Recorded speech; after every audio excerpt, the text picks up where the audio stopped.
Okay, everyone, Luigi Mangione was in court this week on his federal case, and we're a few steps closer now to a potential jury nullification issue in his trials. Now, in federal court, he's charged with stalking United Healthcare CEO Brian Thompson. He had been charged with murder through use of a firearm in the federal case, but that charge was dismissed on a technicality along with the death penalty. So, currently, he's not facing the death penalty, but as I mentioned last week, the death penalty could come back into the case.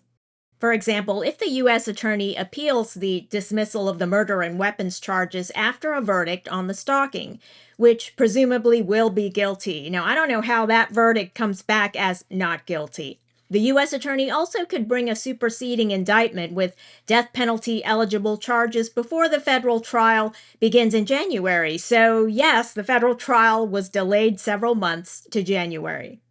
Now, regarding jury nullification, there's chatter online that Mangione superfans want to get on the jury. Now, they've been dubbed Mangionistas. Almost all of them are women who wait in line for hours to attend his court appearances. Some of them, like these ladies here, even procured press credentials to attend the court appearances because they've been posting TikToks in support of Mangione and were granted press passes. Now, some of them have been posting inflammatory comments praising the murder of Brian Thompson. Now, this caused outrage, and New York City Mayor Zohran Mamdani is now vowing to review the press credentials. Online, Mangione's following seems to be mainly young women. Now, I watched the videos of his fans going in and out of the courthouse, and some of them could be members of the press.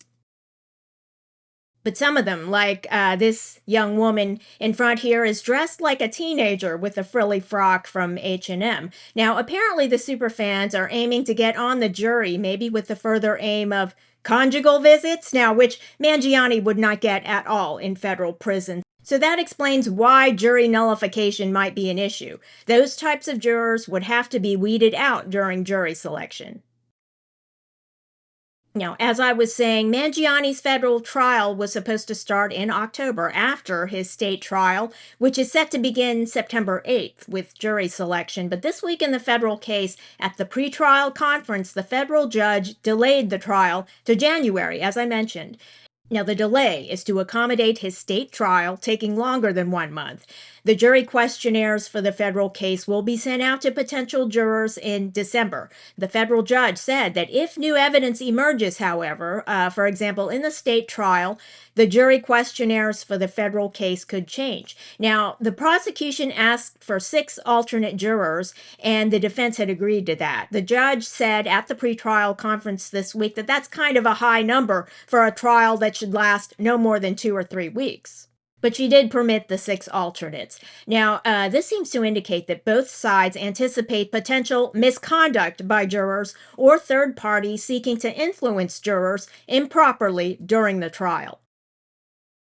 So, jury selection in the federal case is delayed to January 5th, and opening statements are set for January 25th. Yes, that's unusual, because even if jury selection takes a week or two in the federal case, there would seem to be at least a week before opening statements begin. So the jurors would be permitted to go home after being impaneled, but they would be prohibited from researching the case on their own or discussing it with anyone or listening to news reports about the case.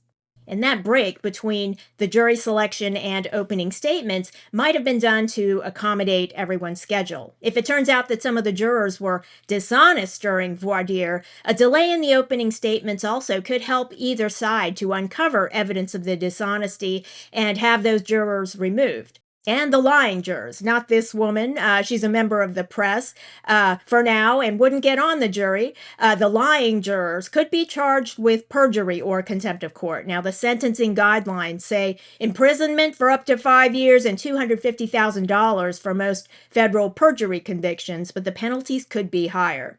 So the jury is such a key part of our system of justice. The courts take potential jury nullification very seriously, and the penalties can be harsh. Now, Mangioni's trials in state and federal court will not be televised. Hopefully that changes. Now, I've noticed that some judges don't like the idea of cameras in the courtroom. Carmelo Anthony's trial judge, for instance. He banned cameras from the courtroom and made some comments after the verdict indicating that he thought people behave differently with cameras in the courtroom. But why do we have police body cameras? It's to keep law enforcement on good behavior. Now, most criminal defense attorneys are of the opinion that body cameras on police, more than any other recent development, have completely changed the administration of justice in America. It's no longer just the defendant's word against the officers. Body cameras improve policing, and they've been very good for society. Thanks for watching, and if you enjoyed this video, leave a like and don't forget to subscribe.